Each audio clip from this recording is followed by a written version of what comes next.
इन दिनों all eyes on Gaza नहीं है, ऑल आइज ऑन पीओके है, क्योंकि पीओजेके में पाक आर्मी के जुल्म सितम से जो चीख पुकार सुनाई दे रही है, उसने पूरी दुनिया का ध्यान आफ्टर ऑल खींच लिया है। मुनीर की सेना पीओजेके में हर उस आवाज को दबा देना चाहती है जो अपने हक के लिए पाकिस्तानी सेना और सरकार से ज्यादती के खिलाफ, निष्पक्ष चुनाव के लिए और महंगाई के खिलाफ उठ रही है। पाकिस्तान के फील्ड मार्शल आसिम मुनीर ने पूरे पीओजेके को जलियांवाला बाग बना दिया। पाकिस्तानी सेना अब तक 130 बेगुनाह नागरिकों को गोली मारकर मौत की नींद सुला चुकी है। वहां के लोगों को अपनों की मौत का गम तो है, लेकिन उन्होंने पाकिस्तानी हुकूमत के जुल्म के आगे झुकने से इनकार कर दिया है। पाकिस्तान का फील्ड मार्शल पीओजेके के प्रदर्शनकारियों के सामने फील्ड मार्शल साबित हुआ है। अपने हक और हुकूक के लिए पीओजेके से उठी विद्रोह की चिंगारी भड़कते हुए पाकिस्तान के अलग अलग शहरों में अब फैल रही है। पाकिस्तान के इस्लामाबाद, रावलपिंडी और मैं आपको बता देती हूँ वो कौन कौन से इलाके। आइए जरा, चलिए भाई, बोर्ड बाबू को कीजिए प्रणाम। अब ये देखिए आप, पाकिस्तान में विद्रोह की चिंगारी कहां कहां फैली हुई है। इस्लामाबाद में फैल गई है, रावलपिंडी में भी ये दिखाई दे रही है, लाहौर में भी इसी तरीके की अब आवाजें बुलंद हो चुकी है और कराची में भी इस वक्त इसी तरीके का हंगामा देखने को मिल रहा है। क्यों? क्योंकि यहां ये तमाम लोग सड़कों पर उतर आए हैं। वहां से आ रही तस्वीर पाकिस्तान की सच्चाई को बयां कर रही है। शुक्रवार को पाकिस्तान के इस्लामाबाद में एक बड़ा विरोध प्रदर्शन हुआ। आप जानते हैं, इस्लामाबाद के G10 मरकज से बड़ी रैली निकली। इसमें पूर्व सेनेटर मुश्ताक खान के साथ कई लोग शामिल हुए। रैली में आए लोगों ने पीओके के प्रदर्शनकारियों का समर्थन किया, पाकिस्तानी हुकूमत के जुल्म के खिलाफ खड़े रहने का भरोसा दिया। इस्लामाबाद से उठी इस आवाज ने मुनीर और शहबाज को परेशान कर दिया, क्योंकि इस्लामाबाद की सड़कों पर अवाम ने एक सुर में इनकलाब की आवाज बुलंद की। इस्लामाबाद में हुए प्रदर्शन में पीओजेके के लोगों को स्थानीय लोगों का समर्थन मिल रहा है। इस्लामाबाद में ही नहीं, लाहौर में भी जबरदस्त प्रदर्शन हो रहे हैं। लाहौर में पाकिस्तान की सेना का हैवानियत भरा चेहरा दिख रहा है। प्रदर्शनकारियों के हाथों में सिर्फ प्लकार्ड और पाकिस्तान के कब्जे वाले कश्मीर के झंडे नहीं थे, बल्कि वो नारे लगा रहे थे आजादी।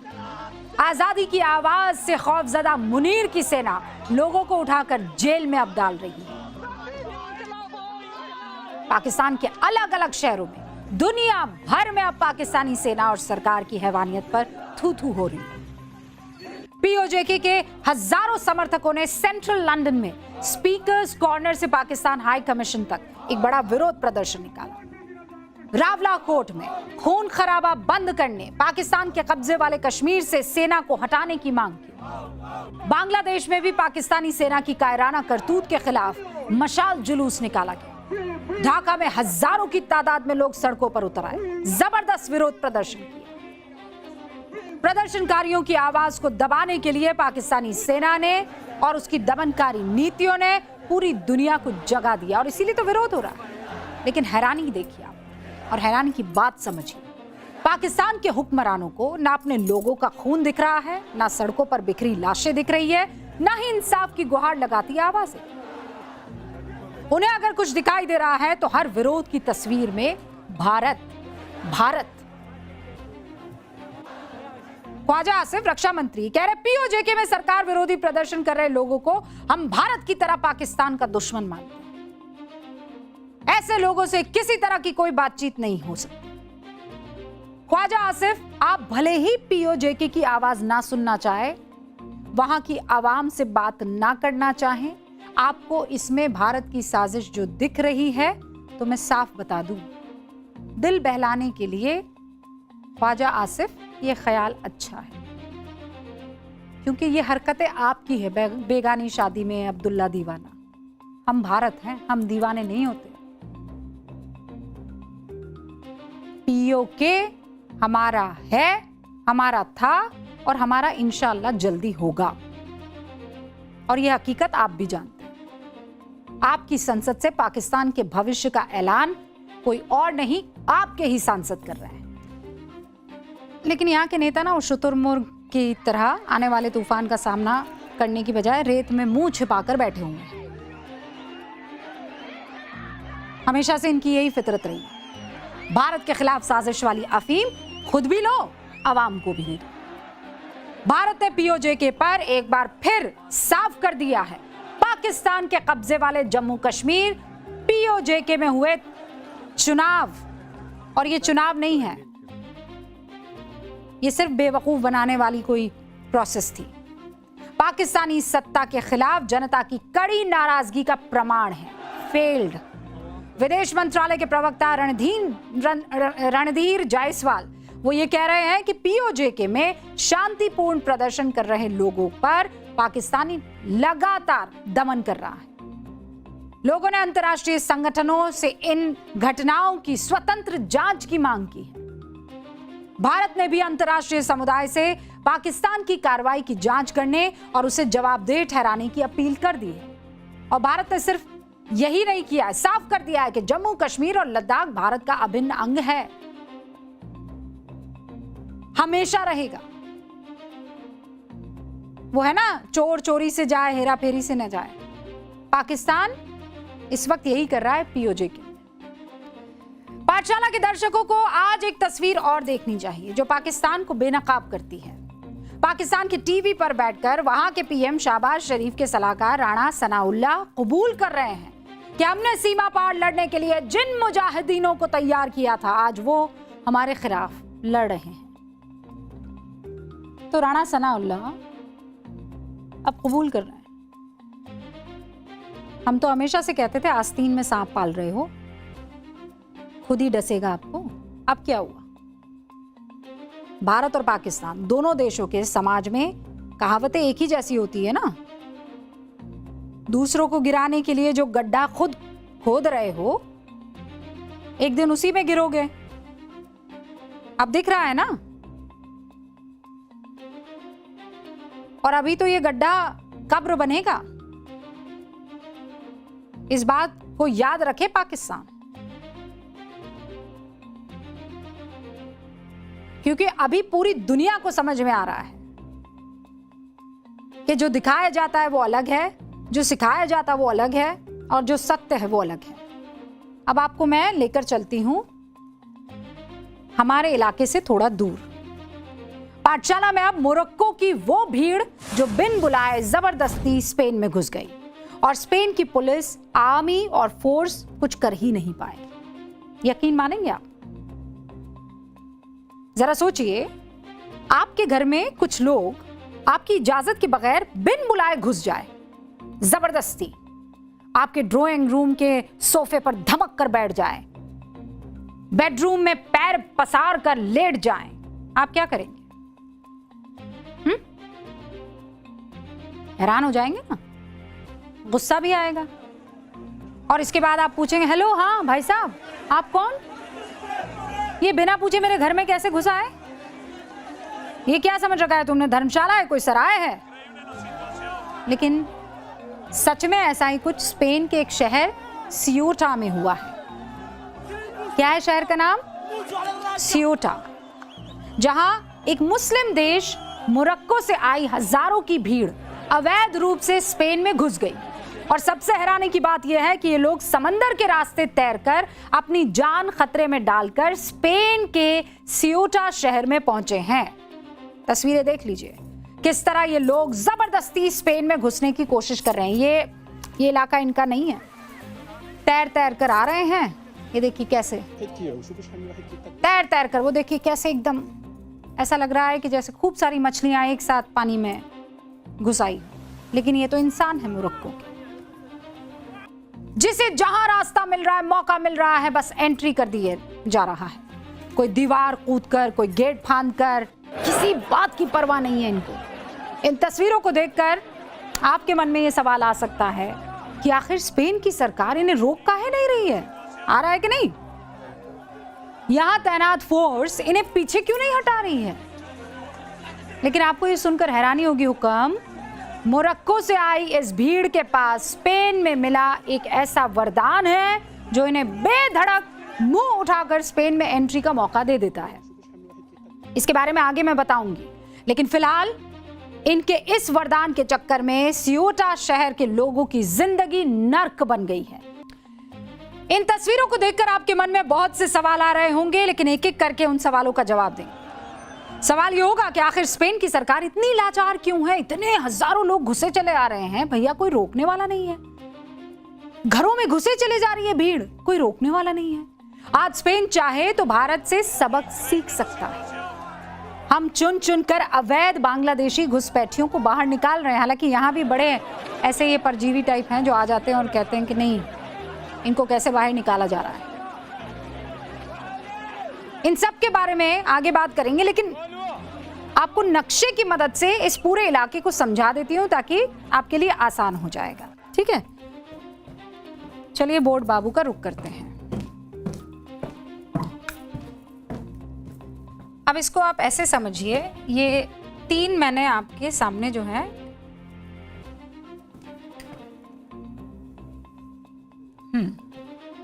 पहले आप इसको समझिए। ये इलाका है स्पेन और ये इलाका है मोरक्को। समझ गया? ठीक है। अब स्पेन, ये जो सियोटा शहर है ना, वो बिल्कुल यहां पर है, मोरक्को की सीमा पर लगता हुआ। ठीक। और ये जो तमाम लोग हैं, ये आ रहे हैं यहां से तैरते हुए। कैसे? ये मोरक्को है, हाँ, यहां से ये यहां से तैरना शुरू किया और ये चले गए यहां पर। इतना दूर कहाँ है भैया? बहुत ज्यादा दूर नहीं है।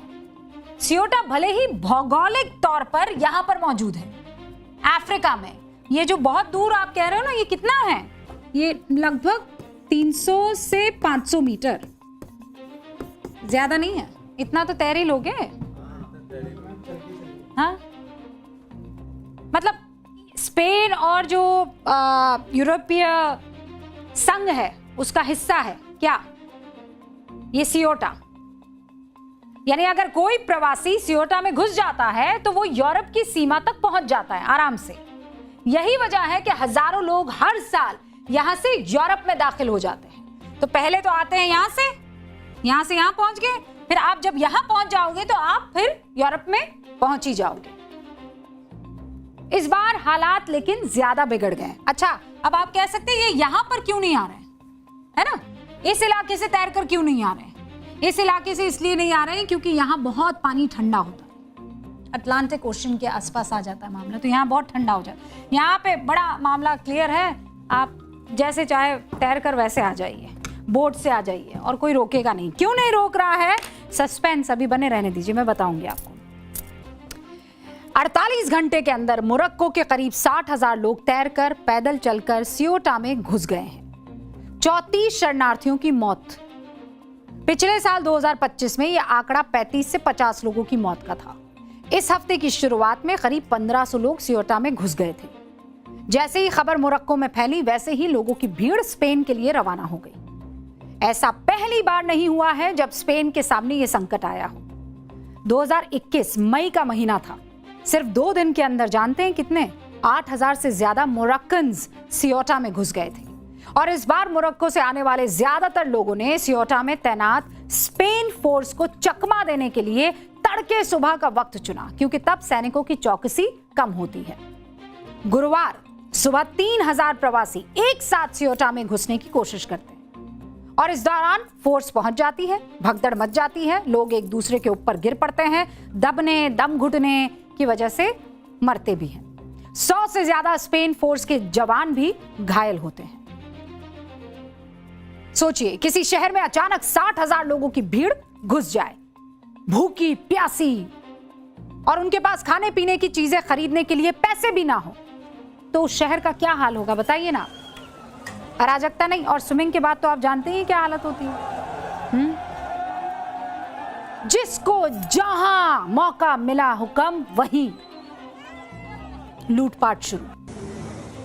स्पेन के सियोटा शहर में यही हो रहा है। भूखे प्यासे ये तमाम लोग किराना दुकानों को लूट रहे हैं, सुपरमार्केट को लूट रहे हैं। शहर में खाने पीने की चीजों की किल्लत हो गई है। पुलिस एक किराना दुकान में शरणार्थियों को खदेड़ते दिख रही है। हालत ये हो गई है कि सियोटा में किराने की दुकानों के चारों तरफ एक बैरिकेडिंग लगा दी गई है। पुलिस फोर्स को तैनात करना पड़ा है क्योंकि सुपरमार्केट के बाहर सैकड़ों भूखे प्रवासी इस इंतजार में खड़े हैं कि कब इन्हें अंदर जाने का मौका मिले और ज्यादा से ज्यादा खाने पीने की चीजें लूट लें। हथियारबंद पुलिस वाले सुपरमार्केट के चारों तरफ तैनात हैं। सियोटा की एक स्पेनिश महिला का वीडियो बहुत वायरल हो रहा है। यह महिला बता रही है कि शहर में इमरजेंसी जैसे हालात हैं। ये घुसपैठिए जो हैं शहर पर हमला कर रहे हैं। घरों से बाहर निकलना खतरे से खाली नहीं रहा।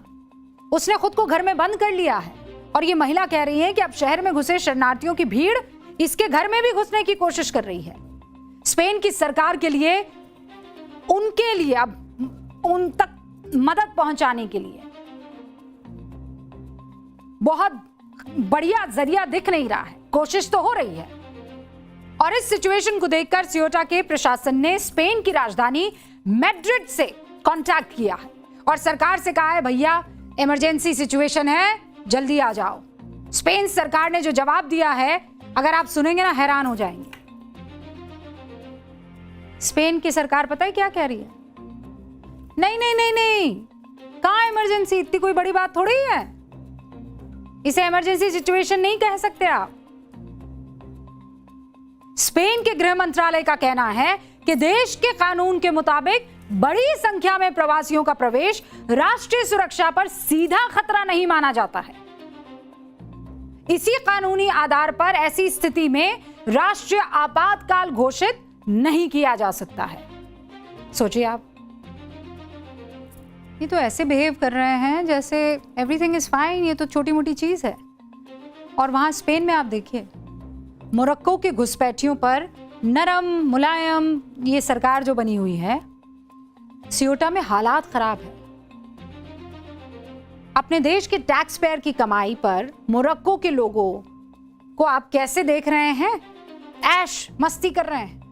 दूसरी तरफ स्पेन का सुप्रीम कोर्ट है जो दोनों बाहें फैलाए इन घुसपैठियों को अपनाए जाने का रास्ता निकाल रहे। कुछ दिन पहले की बात है, स्पेन की सुप्रीम कोर्ट ने एक फैसला दिया था। मैं कह रही थी ना आप हैरान हो जाएंगे सुनकर। तो स्पेन की सुप्रीम कोर्ट ने फैसला क्या दिया? हुक्म, समुद्र के रास्ते सियोटा या मेलिला पहुंचने वाले प्रवासियों को बिना किसी कानूनी प्रक्रिया के सीधे मोरक्को वापस नहीं भेजा जा सकता। इन प्रवासियों को कानूनी प्रक्रिया पूरी करने के बाद ही वापस भेजा जाए। अब आप सोचिए, इतने सारे लोगों को वापस भेजने की कानूनी प्रक्रिया, कितना समय लगेगा उसमें? अब तक ये लोग स्पेन सरकार के मेहमान बने हुए हैं और तब तक बनकर रहेंगे जब तक केसेस क्लियर नहीं हो जाते। और ये वहां पर इत्मीनान से आए हैं, रुकने के लिए, लूटने के लिए। आज भले ही स्पेन सरकार मोरक्को से हो रही घुसपैठ को लेकर आंखों पर पट्टी बांधकर बैठी है, लेकिन दुनिया के कई देश स्पेन की सरकार और पीएम पेड्रो सांचेस की तरफ देखकर कह रहे हैं भैया मोहन प्यारे जागो। आज अमेरिका के उद्योगपति इलॉन मस्क पोस्ट करते हैं, साफ साफ शब्दों में लिखते हैं, Spain's entire budget will be destroyed by illegal migrants। यानी स्पेन का पूरा बजट इन घुसपैठियों के बोझ तले तबाह हो जाएगा। और कारण क्या है बताएं? सीधा गणित लगा रहे हैं, अगर स्पेन ऐसी मुफ्त सुविधाएं देता रहेगा इन घुसपैठियों को, जिनका स्तर दुनिया की करीब 90% आबादी के जीवन स्तर से बेहतर है, तो दुनिया की उस 90% आबादी के लिए स्पेन जाना एक बड़ा आकर्षण बन जाएगा। समझ गए ना आप? भाई स्पेन में बहुत बढ़िया सुविधाएं मिलती है, तो हर कोई चाहेगा ना चलो घुसपैठ कर ले। हाँ, कोई रिएक्शन नहीं होगा, आपको वहां मेहमान जमाई साहब बना के बैठाया जाएगा। इस दावे के मुताबिक तब करीब 7 अरब लोग स्पेन जाने की कोशिश कर सकते हैं। इलॉन मस्क ने यह बात इसलिए कही क्योंकि अकेले ब्रिटेन में 20,000 से ज्यादा शरणार्थी वहां के होटल्स में सरकारी खर्चे पर रह रहे हैं। कितने? 20,000 से ज्यादा लोग सरकारी खर्चे पर होटल में। पिछले साल करीब 1 लाख शरणार्थियों पर ब्रिटेन की सरकार ने करीब 44,000 करोड़ रुपए खर्च कर दिए। 44,000 करोड़। और सबसे बड़ा सवाल यह भी कि मोरक्को के लोग आखिर यूरोप के देश में जा ही क्यों रहे, क्यों जाना चाहते हैं यूरोप के देश में। मोरक्को एक मुस्लिम देश है ना। मुस्लिम देश होने के नाते तो उनको सऊदी अरब जाना चाहिए था, कतर जाना चाहिए था, यूएई जाना चाहिए था। नहीं भाई, वहां का कस्टम भी हमारे जैसा है, हालात भी वैसे हैं और अमीर भी मुल्क है, रहन सहन भी वैसा ही है। अरब देश मोरक्को के ज्यादातर लोगों को अपने लिए खतरा मानते हैं। स्पेन की तरह आओ भैया काजू बादाम खाओ नहीं है, सीधे तौर पर खतरा मानते हैं। 2017 में यूएई के तत्कालीन विदेश मंत्री शेख अब्दुल्ला बिन जायद अल नहयान, उनका एक बयान है, सुना उनका बयान? पूरी दुनिया को हिला दिया था, हैरान करने वाला बयान दिया था। अब आप ये सोच रहे हैं बीच में ऐसा क्या बोल दिया कि बीप करना पड़ा हमको, है ना।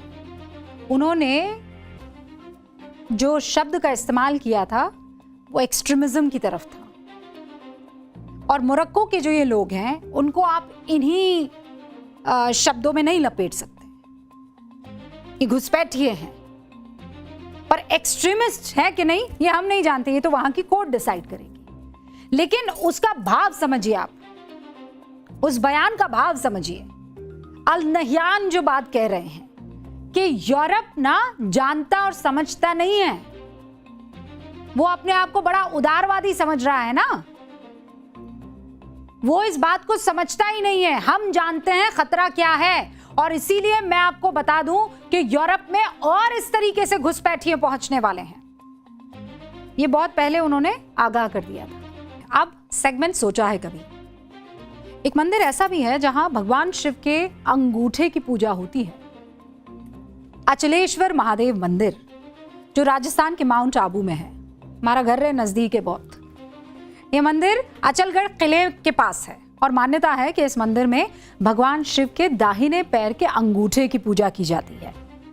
15वीं शताब्दी में मेवाड़ के राजा राणा कुंभा ने इस मंदिर का निर्माण करवाया था और पौराणिक मान्यताओं के अनुसार जब अरावली पर्वत डगमगाने लगा तब भगवान शिव ने अपने दाहिने पैर के अंगूठे को टिकाकर पर्वत को रोक दिया, स्थिर कर दिया। तभी से यहाँ भगवान शिव के अंगूठे की पूजा होती है। मंदिर के गर्भगृह में स्वयंभू शिवलिंग पाताल खंड के रूप में मौजूद है। अंगूठे के नीचे बने प्राकृतिक गड्ढे में कितना भी पानी डाल दिया जाए ये कभी नहीं भरता। अभिषेक के दौरान जो भी जल चढ़ाया जाता है वो कहाँ जाता है आज तक नहीं पता चला। अब आप सोचेंगे पानी कहीं तो जाता ही होगा ना भाई। वैज्ञानिक पक्ष ये मानता है कि माउंट आबू की पहाड़ियां ग्रेनाइट और जो इग्नियस रॉक्स है उनसे बनी हुई है, जिसे आग्नेय चट्टानें बोलते हैं। ये चट्टानें करोड़ों साल पुरानी हैं और समय के साथ इनमें प्राकृतिक दरारें बन गई हैं। ये दरारें पानी को धीरे धीरे सोख लेती हैं या नीचे की ओर बहा देती है। इसी वजह से शिवलिंग पर चढ़ाया जल सीधे भूगर्भ जल में समा जाता है। चलिए घंटी बज चुकी है, अब मुझे इजाजत दीजिए, जाना है। कल फिर आपके सामने हाजिर हो जाएंगे एक्स्ट्रा क्लास, वीकेंड वाली जो एक्स्ट्रा क्लास होती है। मुझे दीजिए इजाजत और देखते रहिए न्यूज़ की पाठशाला। नमस्कार।